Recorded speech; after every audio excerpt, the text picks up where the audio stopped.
Hi guys, Dr. B here. I want to turn a corner today and start to talk about descriptive statistics. And here's a little outline of where we're going in the next several days here. Um, when I talk about descriptive statistics, I'm going to include some things that aren't really technically statistics. I'm going to talk briefly about sorting your data. I'm going to talk a little bit about tables and graphs in this presentation. And then I'm going to have some things to say about distributions, which we've already begun talking about in the past. And then we're going to cover measures of central tendency and measures of variability.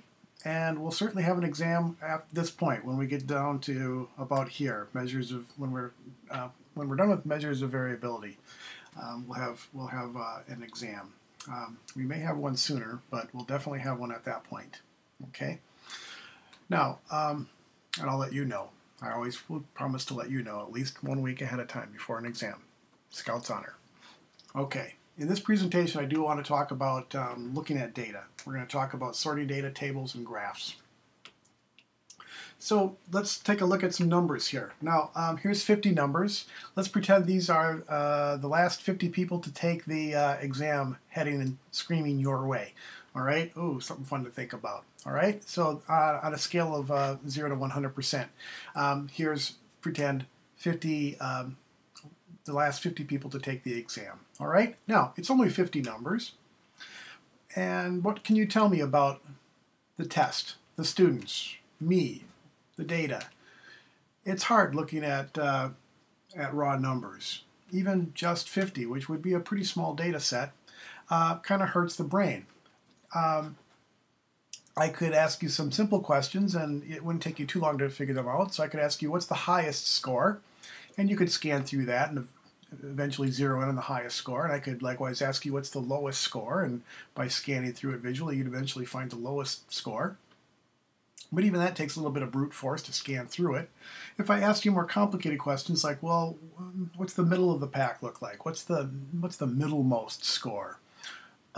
What's the mean score, the average score? All right. How many scores would be considered A scores, scores in the 90s? All right. Again, that's not too hard to answer. You'd have to count them. Well, anyway, looking at raw numbers hurts. And compare that with this. Here they are sorted. Now, as soon as you figure out the sorting scheme, you can see how it's much easier to find the highest score and the lowest score and that middlemost score that I was asking you about. Okay, and then you can likewise count how many A's there are and how many B's and C's and D's and less than D's. Okay, and you can begin to start to answer some questions that were a little bit harder to answer when you were just looking at piles of raw numbers, unsorted random numbers. Okay, this is a step that's often skipped these days because we're using sophisticated computers and we can jump right to more more sophisticated things. But looking at the numbers is very helpful. You can see trends and things that you might not be able to see otherwise, and other some of the more so-called sophisticated things that we can do with the computer. So sadly, this is a step that's often skipped these days, and I still encourage students to sort their data, to look at it in this kind of raw format. Okay, you might see some, if you're thinking about these as exam scores, you might have some, somewhat troubling things to say about it. Wow, it looks like there's a lot of low scores. There's lots of scores in that dangerous failing sort of area, and plenty in the D range. I mean, gosh, look at just about half of the scores are lower than a 70% in that D or failing range. Okay. Must have been an exam that was too hard, right? That's what students always say. When scores are low, they say the exam was too hard. It was unfair. Teachers always say, oh, well, students weren't prepared enough. I'm sure the exam was fair. I'm sure it was fair. Somebody got a 98% on it, by gosh. All right, well, somewhere in the middle might be the truth. Somewhere between unfair and too hard and students weren't prepared enough. But teachers usually win. Haha. All right, so sort your data. Don't forget, that's a key thing to try to remember to do when you are looking at your numbers. All right, the next thing I want to talk about is tables. I'm not going to say much about tables. I'm only going to give you a couple examples.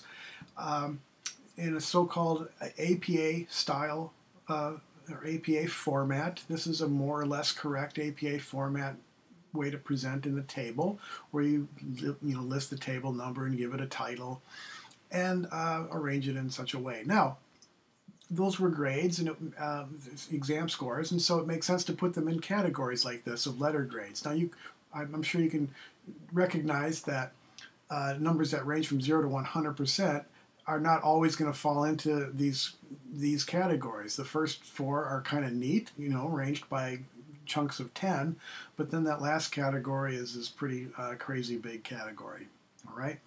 All right, F is universal, stands for frequency, basically how many times it occurred. So there were 8 scores that were in the A range, 10 that were in the B range, and so on and so forth. N is the number, there were 50 scores, okay? So a table can tell you at a quick glance something that, again, looking at the raw scores is a lot more hard to see, okay? So the goal of making a table and a graph, as we're about to see, is to clarify and to let the reader know more clearly what's going on. Okay, so clarity is always your first and primary goal here. Okay, if we knew the gender of these students taking this exam, if they were males and females, let's just pretend that half of them were males and half of them were females, and likewise arrange them in their letter grade categories, you can see some other trends like, oh gee, look, seems like the females tend to do better than the males did, and well, the low scores were more heavily on the male side. Okay, so I guess the test was gender biased, right? It was harder for the males. Okay, obviously. Okay, I'm not going to say too much. I'm not going to say anything more right now about tables. All right, a table is always going to be it's probably always going to be dictated by your needs. All right, so I could sit here showing you tables all day long because they're going to depend on the data. All right, so when you need a table made, you figure out the best way to put it in tabular form like this. All right, I'm really here to talk about visual depictions of data. All right, so I want to talk about graphing data. And you've heard that cliche that a picture is worth 1,000 words. Well, a good graph is literally often worth 1,000 numbers, okay? So I want to get you in the habit of plotting and sketching your data. Graphing data is very important to me, all right? I'm known as Dr. Graph around here, all right? So when you take research methods or later courses or later research, practicums and seminars and things, when I come around and visit you when you are presenting your work, I'm going to want to see good graphs here. So take this all to heart, okay? So researchers just really can't communicate without graphs. Trust me on that. When you start looking, if you haven't already, when you start jumping into the original literature and reading journal articles about empirical studies, you're going to see for yourself that they almost always contain graphs. When you go to research conferences or presentations or symposiums where people are talking about research, they're invariably going to show you graphs. We just can't talk and communicate about research without these pretty pictures. So let's start to look at some standard characteristics and then go through some of the popular types of graphs that we use. Okay. Now, for the most part, you should head to the Bible, to the APA style manual for all of the exact details about how to work graphs into your APA style papers and into your professional conference posters and presentations. All right.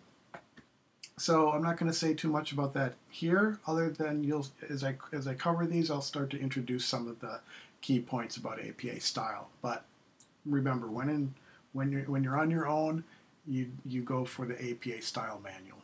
All right.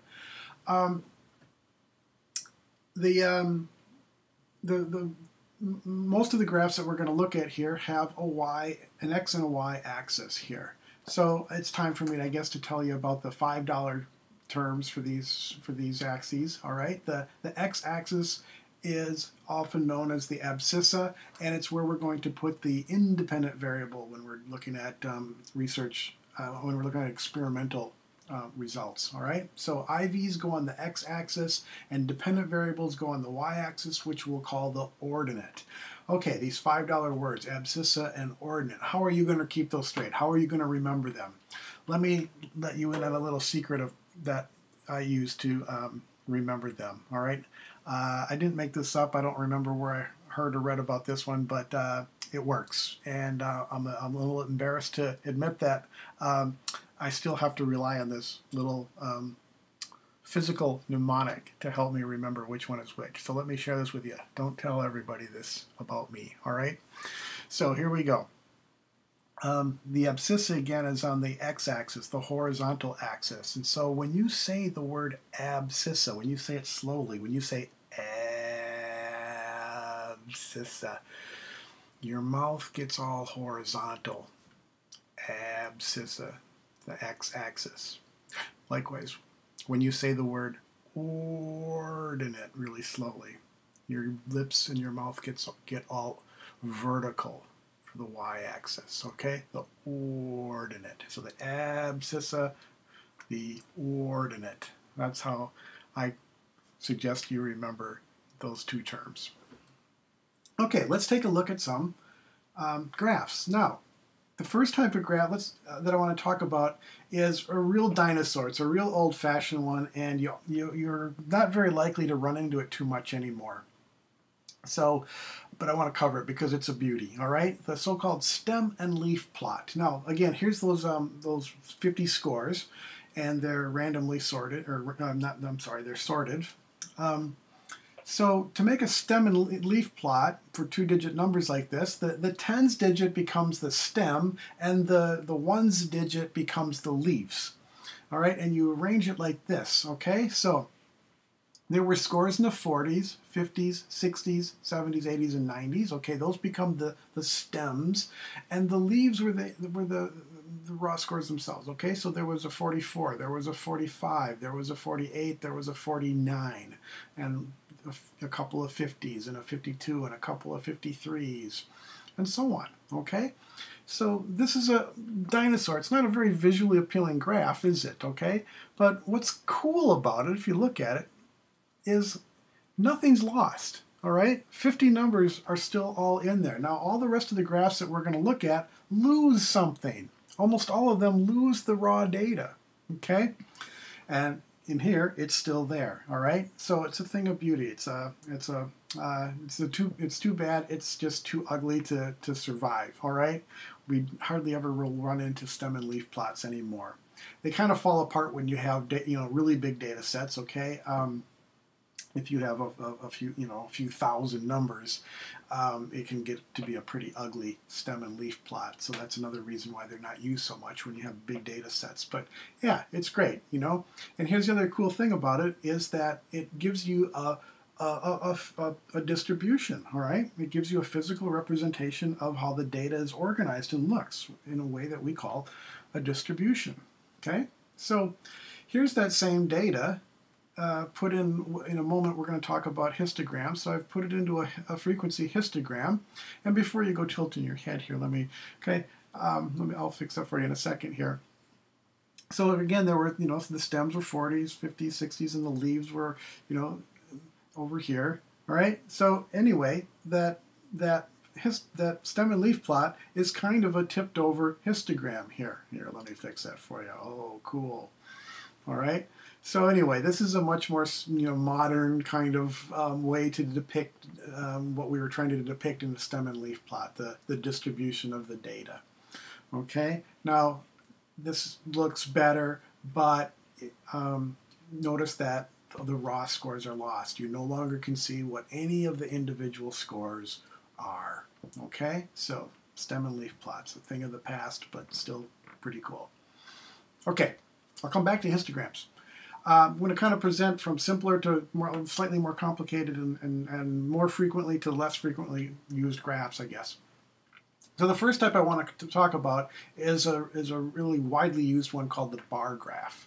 Okay, now we just got done talking about scales of measurement, and I promised you that that stuff wasn't going to go away. It was not the most exciting stuff, but it's something that we're going to use all the time. And here's one of the first places we're going to need to use and need to know about the scale of measurement. The scale of measurement dictates what type of graph is appropriate to use. So a bar graph is going to be used when we have categorical data, okay, rather than discrete data on the abscissa over here, all right? So when the variable is categorical, nominal data, nominal scale variables, you recall, are categorical, all right? They're always going to be categorical. And discrete, okay? They're not continuous. So here was something that's now familiar to us, the control and the meditation and pain example that we went through in the What Would Batman Do series. And if you remember that these are two categories, two discrete things. Participants were either in the control group or the meditation group. They don't overlap, they don't blend, they're two separate categories, all right? And so a bar graph is going to be for categorical data, and usually showing something having to do with how frequent, okay? Or in this case, the mean, which is kind of related to how frequent. What was the mean pain score reported, okay? So notice that they're discrete, that the bars don't touch. A moment ago I had a histogram up and those bars were all touching. I'll come back to histograms in a second, but this is for categorical data, and to have the bars touching would be misleading to the reader. That would suggest that these are continuous somehow, and they're not. They're discrete things, so they should be separated by space, okay? So bar graph is separated by space. Okay. Here's just another example of a bar graph that's slightly more complicated version, called a clustered bar graph, and it allows me to show a third variable. Now we know for this example something about gender. So who's happier, males or females? Okay, this is the percent of participants that reported whether they were very happy, pretty happy, or not too happy. Okay, and again, these are you might think happiness, well, you're correct in thinking that happiness is a continuous variable, and so you might think, well, shouldn't these touch?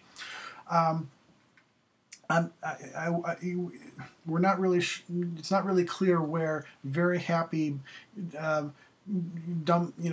gets dropped down to pretty happy and when it becomes not too happy, so I kind of slid them apart and showed them as kind of discrete, okay?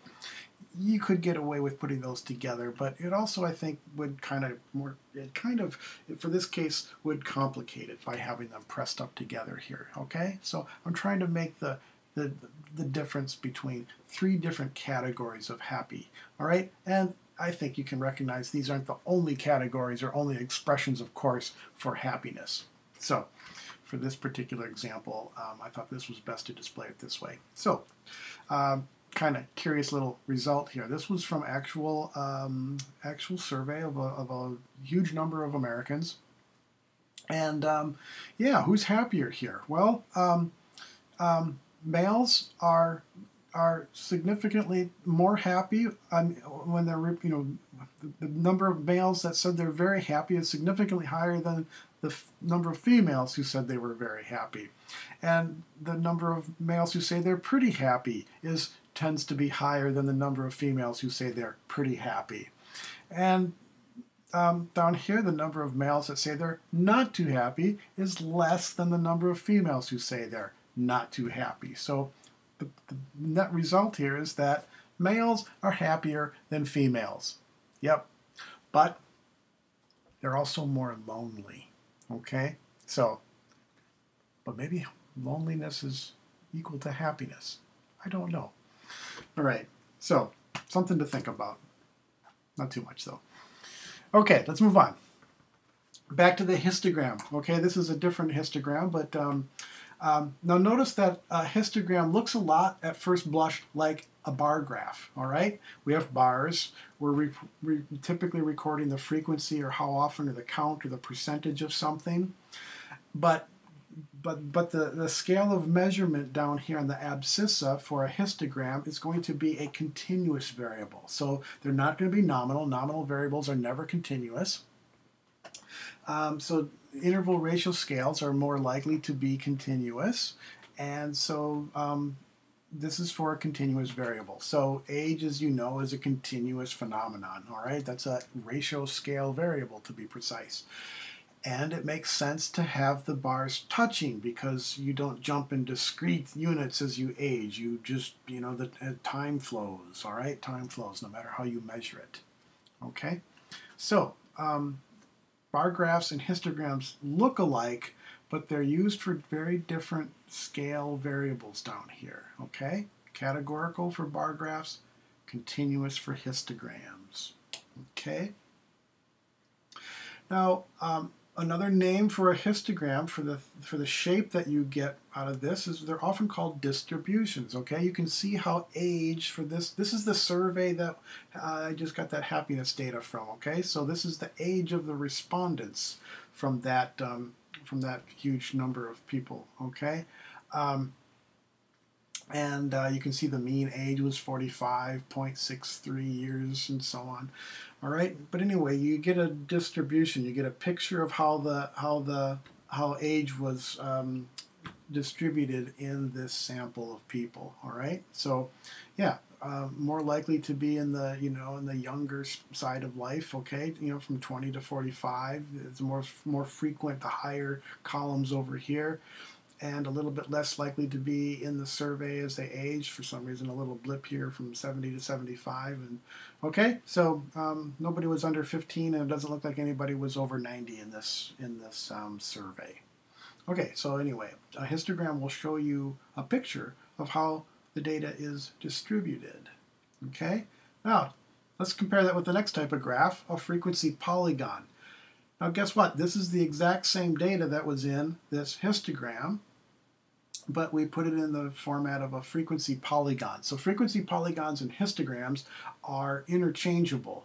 They don't at first look alike, but they're painting the same picture, okay? I like to think of a frequency polygon as I got a lot of metaphors for it. It's like a blanket thrown over your data, okay? So frequency polygon is going to go from axis, covering the data, back down to the axis. So it's like a tent. It's like a blanket, a wet blanket thrown over the data. It's like a weird-shaped balloon, all right? Okay, so it's a tent or something holding all of the data, all right? And again, it shows you a picture of how the data is distributed.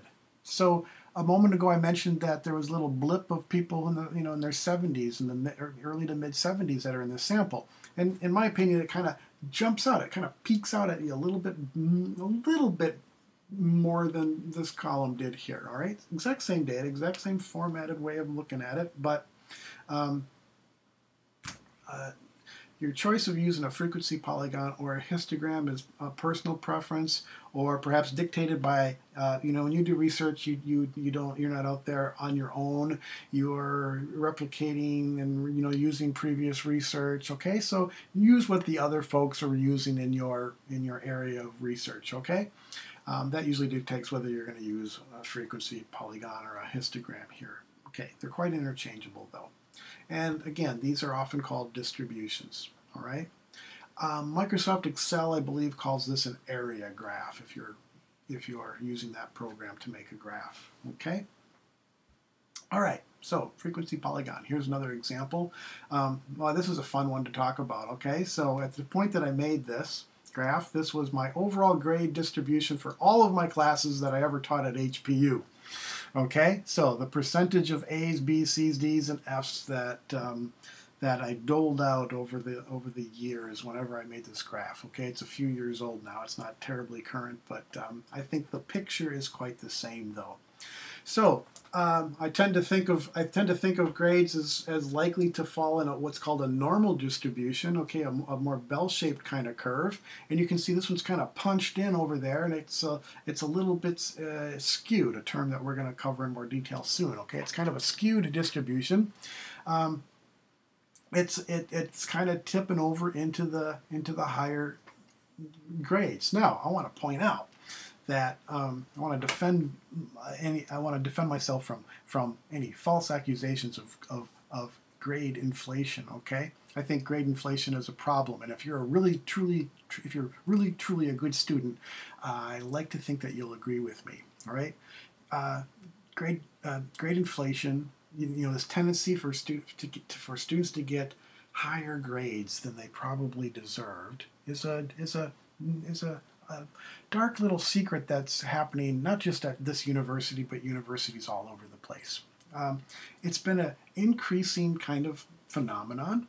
Okay, the grades just kind of keep creeping from this end of the distribution to this end of the distribution. Okay, higher and higher grades being awarded. Now, if you're a truly good student, this should trouble you a bit too. Okay, because if you're a truly good student, then lots of people are getting the same grade, the same high grade as you are, that didn't quite earn it as strongly as you have. Okay, so particularly in the middle here is where grade inflation has really kind of taken the biggest beating. Okay, a C is supposed to be a fine grade to get. All right, a C is satisfactory. You've learned this material the average amount, the amount that where most people understand it. Okay, nothing wrong with being average, nothing wrong with being the middle, but that's becoming less an acceptable thing. All right, students demand B's, even more so demand A's now. Okay, so anyway, I am succumbing to grade inflation pressure. Okay, my grades have been kind of climbing into this higher end. All right, but I want to point out that I currently dole out less than half the percentage of A's that are awarded at this in most universities. Okay, I'm kind of a holdover. I think an A should go to a student that has an exceptional, remarkable knowledge and ability and skill and so forth demonstrated by them for the material of a class. And somebody that's done a very good job should get a B. All right? So, for what it's worth, there it is. I put that up there not to scare you, but better you know that. All right? Better you know that. All right? When you get an A from Metcalf, you really got an A. All right? When you've done very, very well, you'll earn a B. All right? So that's the way it should be. Okay. Boy, that was depressing. Enough about that. Let's move on. That's a good example of a frequency polygon. Yeah. My next type of graph that I want to talk about is called a line graph. All right. And so the example I want to show you has to do with crime and homicide. So crime and homicide are ever increasing problems, right? Everybody thinks that. You ask anybody, and just about everybody says that yes, crime is a growing problem. All right. Well, is it? Here's the data from 1960. So this is the total number of murders in the U.S., total homicide rate in the U.S., okay? From 1960, and in the 60s, whoops, sorry. Okay. In the 60s, homicides were pretty sharply increased for reasons I'm not fully, I don't know why. All right, in the 70s, and peaked. One peak was in the mid 70s or late 70s. Okay, and then it dropped for reasons I'm not quite sure I understand why, and it peaked again in the late 80s. But I want you to notice what it's been doing since about 1990 or so. It has been screaming downward. Okay, now in the early 2000s we had a little bit of a climb again, but nowhere near the rates that we were having in the late, in the mid to late 70s into the 90s. Okay, and it's generally been declining. So if you look at it in the grand scheme of things, from the 90s, homicide, and not just homicide, but here's total crime. These are total crimes. This is including all violent crimes, larceny, theft, burglary, assault, everything. So this is the total number of crimes reported in the U.S. from 1960 through 2011. All right, and so just like for homicide, the pattern was the same. It climbed until peaked at about 1990, and it's been on a rather steady decline ever since. Okay, there's the homicide again. So why does everybody think that crime is increasing? Is it just out of habit that for decades we were used to saying that it's increasing? I don't really think so. I'm going to point to a couple of dates on here that I think are interesting. Okay, I'm going to ask you about 1991. All right, what happened in 1991 that might have something to do with the fact that crime has been decreasing, yet everybody thinks it's increasing? Here's what happened in 1991. Two things. Okay, around 1991. The U.S. Got involved in the first Persian Gulf War. All right, when Saddam Hussein invaded Kuwait, the first George Bush rounded up that coalition of the U.S. Of the world, and chased him out and chased him back into Iraq. Okay, now that's not why crime was decreasing here, but something else happened at the same time. So, when in that first invasion of Iraq, when that war started, there was a brand new television station that was the first to report it. They were the only ones that were there, that were live in Baghdad. There were a couple of reporters that were there in a hotel in Baghdad, and they were, describing over the telephone what that first invasion was like when we started bombing Iraq. Okay, and they became known as the Boys of Baghdad. Those reporters that were there, they were from this brand new upstart television station called CNN. I don't remember what year CNN actually started, but nobody had heard of CNN until the first night of that invasion. They were the only news team that was there. All of the other news channels were turning to CNN for their coverage and to find out what was happening in this brand new war. So that's when CNN came on the scene. Well, what is CNN? You already know it's a 24-hour news channel. That was the first, and at the time only, 24-hour news channel. Up until then, you got your TV news at certain intervals. The early evening news, the 10 o'clock news. You had a half hour, maybe an hour, programs to get your television coverage of news. Everybody else got it from newspapers, radios, and a couple of hours a day on TV. That was it. Along comes this upstart CNN showing news all the time. Well, news is supposed to be just that, news. It's supposed to be reporting new, unusual, remarkable things. Well, crime and homicide are rather remarkable things. And so they fill up their time as much as they can with crime. Okay? Obviously, lots of crime is reported in the news. That's newsworthy. It's unusual. Well, the paradox here, and this is sometimes called the media paradox, that we are bombarded by news, which is supposed to be unusual, but we see it all the time, and we therefore think it's normal and usual. So everybody thinks crime is increasing because we're bombarded with it on the news. Simple as that. So I don't think it's a carryover from, habit, because those of you that have only been around since the 90s can't blame your likeliness to think that crime has been increasing on, I've been saying that ever since the 1960s, okay? No, everybody is saying that. So I think that's what this drop, I don't know what that drop is due to. I don't know what that drop is due to. I don't think it's due to it's not due to the media paradox, but I think that's why people think it's climbing when it's dropping. Okay? Now I think I do actually have a hypothesis about why crime has been dropping since 1990. All right, and here it is. So several years ago, a book came out called Freakonomics, written by an economist, and his his co-author was a journalist, I believe. And I'll flash the book up here.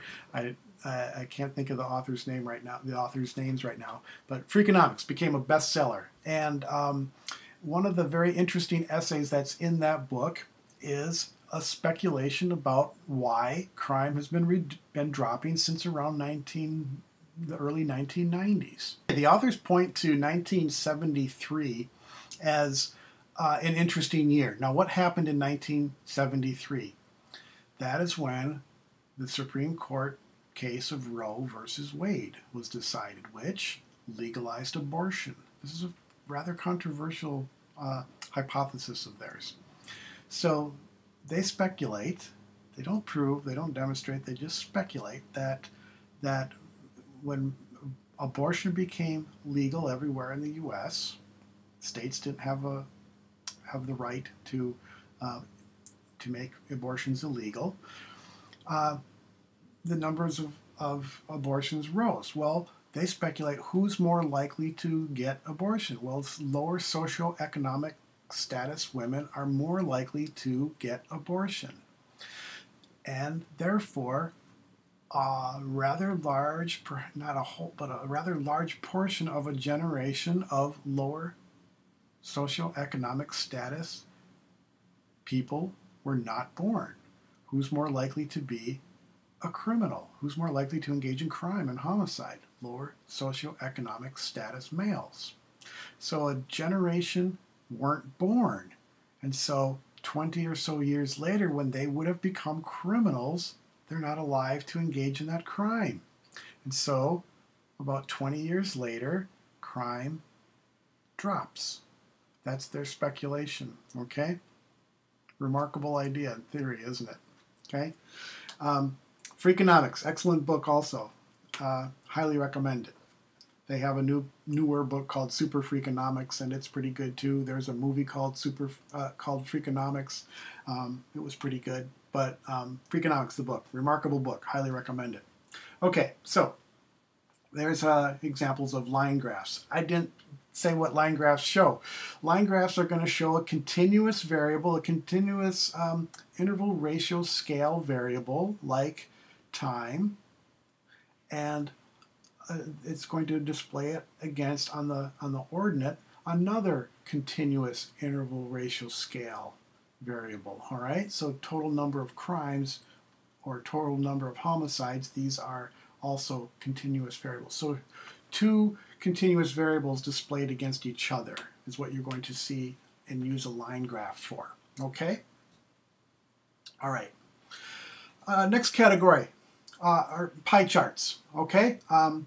Pie charts are designed to show you how a whole concept is divided up into its parts. All right? So something that makes up a whole, how it can be carved up into its pieces. All right? In the individual pieces of pie. All right, so once upon a time I grabbed this data off of the HPU website and plugged it in and made a bar graph, a pie chart out of it in Microsoft Excel. And this isn't a very good pie chart for a lot of reasons, but it was better than the one that was on the website. Okay, the one on the website was truly atrocious. This one's just somewhat atrocious.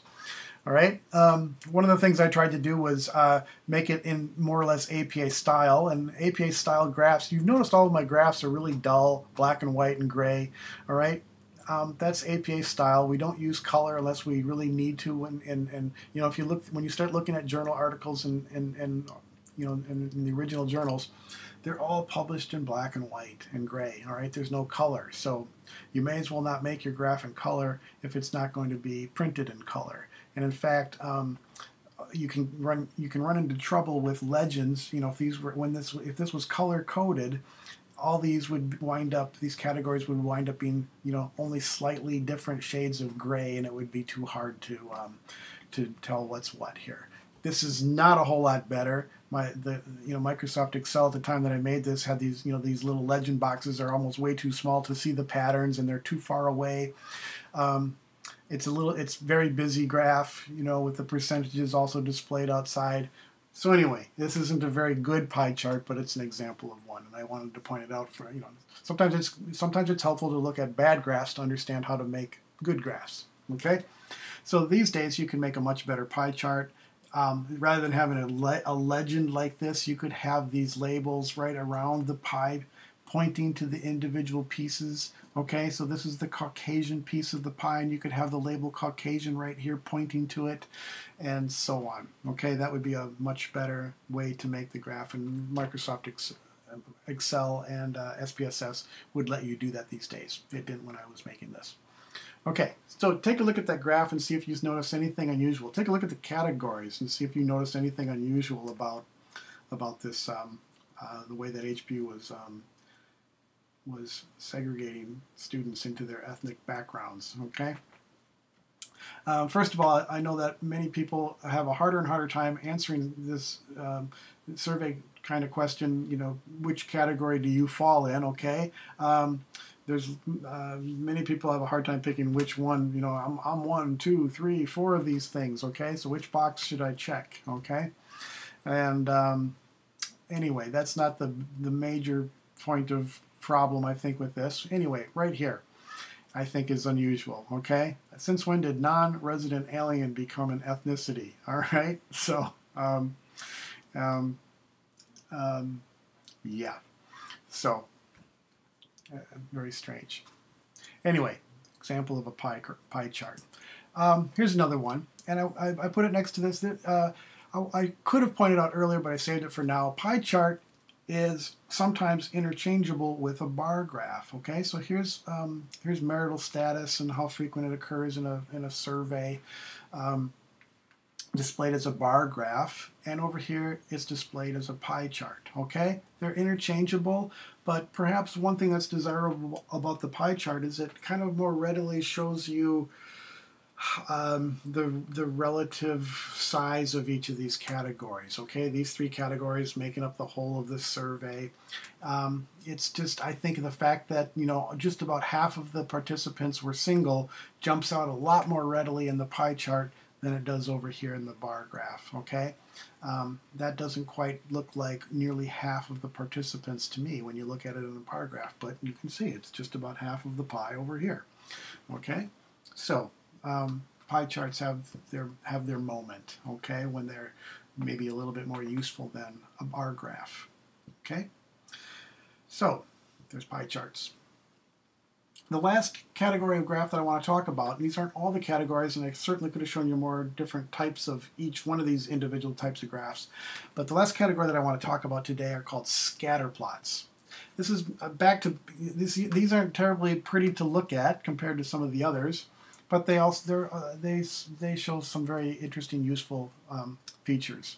So a scatterplot is designed for showing a continuous variable against another continuous variable. All right, that's the most frequent use of a scatter plot. When you have 2 continuous variables, typically interval ratio scaled variables plotted against each other. So here we're looking at, this was back to that survey where with the happiness, that same survey asked people about their education and the education of their spouse. Okay, so here's the highest year of school completed by the individuals and the highest year of school completed by their spouse. Okay, so in a scatter plot, every dot on here is a person. Okay, so I'm pointing to one at random right here. So this person had about 17 years of education themselves, and their spouse had about 7 or 8 years of education. Okay, so in a way, it's similar to it resembles a stem and leaf plot in that the raw data is still kind of in there and easier to see.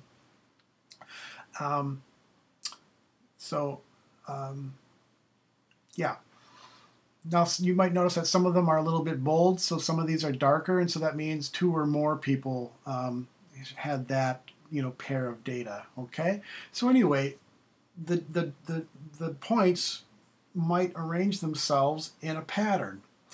And in this case, you can see rather obviously that they're kind of in a pattern from you know, from low to high. Okay, the people who there seems to be it lets you see if there's a correlation between the two variables here. So we can see that there seems to be a fairly strong correlation between the number of years of school that the person has completed and their spouse. Okay, people with a low number of years tended to marry people with a low number of years of education, and people with a high number of years of education themselves tended to marry people with higher numbers of years of education. Okay, so the points are oriented from bottom left to upper right in this way.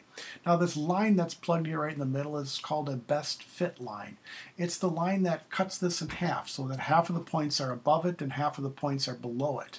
Okay, so not only with or without the line, you can often see what the relationship is, but the line really helps you see it more clearly. So from your perspective, that line in this case, is oriented in this way, okay, from lower left to upper right. So it's showing you a fairly strong, what's called a fairly strong positive correlation. As one variable increases, the other variable also tends to increase, okay? That line can be, in its most extreme form, it will be a 45-degree angle line. If it was a perfect correlation, it would go from, it would go from corner to corner, all right? 45-degree angle. A perfect negative correlation would be the other orientation, okay? A line in this direction, all right? So as one variable increases, the other one tends to decrease, all right? So showing a negative correlation, all right? An example of something that would be negatively correlated would be the more you golf, the more time you spend golfing, the more you golf, the lower your score is. The name of the game in golf is of course getting lower scores. So the more you golf, the lower your score. The less you golf, the higher your score. So as one goes up, the other one goes down. Okay, that's a negative correlation. All right. So another possibility is no correlation. So if that line is horizontal or quite horizontal, that indicates that there's perhaps no relationship. The dots will tend to be kind of randomly distributed in a circular cloud, all right, if there's no relationship between two variables. So obviously this isn't a perfect correlation that we're looking at, but it is a rather strong positive correlation. Here is that same data, the number of brothers and sisters that the person has, and the number of years of school they completed. So I put years of school on the ordinate this time, and on the abscissa we have the number of brothers and sisters that they have. Now, a couple of these points jump right out at me. Okay, here's somebody. Oh my God, that looks like they have 26 brothers and sisters. Wow, hard to imagine.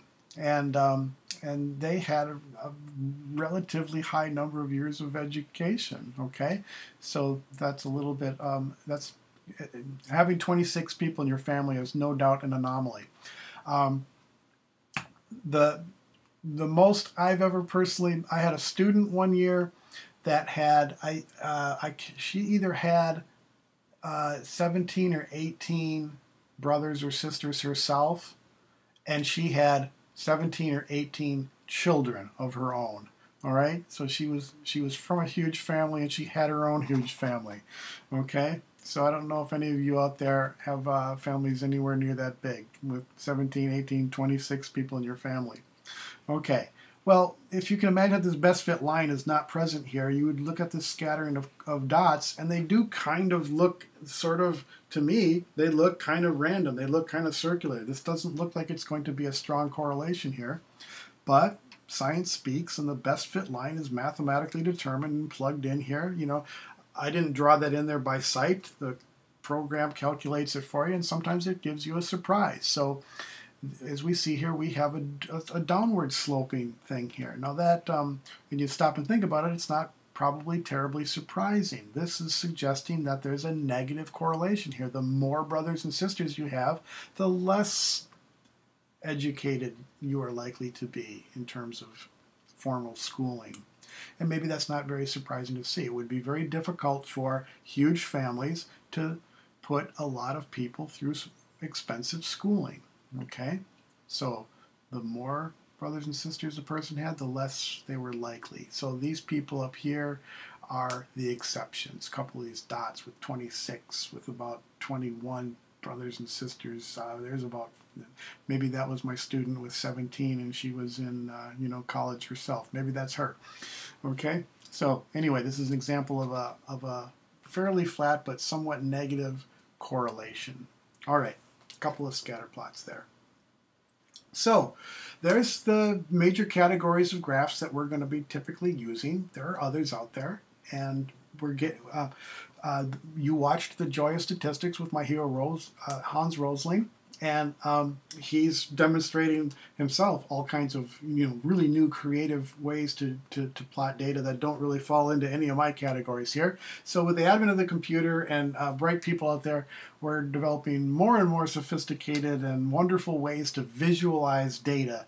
But here's some of the good old standards that you're going to see used quite a bit still in research. Okay, so here's a little summary for you to review, and so you know which categories are which. So it's important that you know this.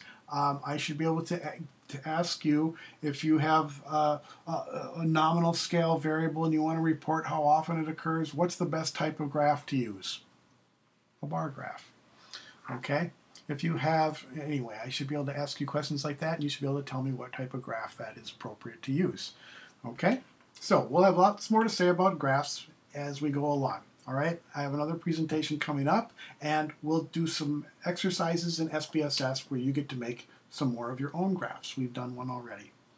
Okay, so enough for now.